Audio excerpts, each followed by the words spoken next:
Hello friends, now to solve this expression we follow the BODMAS rule which dictates the correct order of operation. First we solve bracket, small bracket, curly bracket, then square bracket. O stand for O, we convert into multiplication, we solve roots and exponents.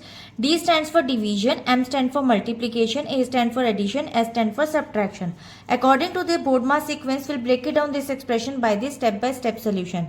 Now step 1, we solve the brackets, rounds brackets. First we solve the operation inside the innermost parenthesis, which is 6 minus 4 is equals to 2.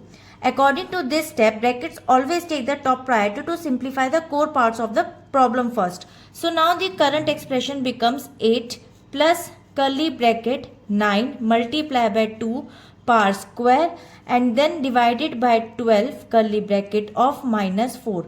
Now move to the second step, orders. Next we calculate the powers. As you can see in the bracket, first we solve powers. So now 2 square, 2 times of 2 equals to 4, and according to this step, exponents, orders must be resolved before proceeding with the basic arithmetic inside the next set of brackets. So now the expression becomes 8 plus curly bracket 9 multiplied by 4 divided by 12 curly braces of minus 4.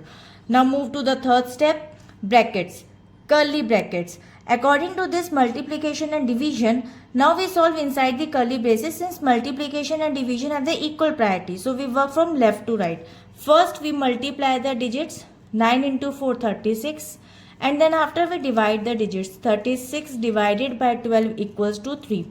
According to this step, we must completely clear the brackets face before moving to the addition and subtraction outside. So now the current expression becomes 8 plus 3 and minus 4. Move to the fourth step. We perform addition. First we add the digits, 8 plus 3.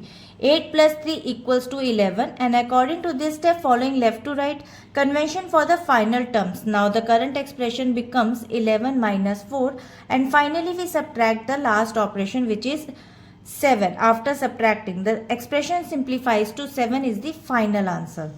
According to this sequence, by using the BODMAS sequence, the final result is 7, and I hope it is clear. We'll meet in the next video. If you like this video, please like and subscribe. Bye-bye.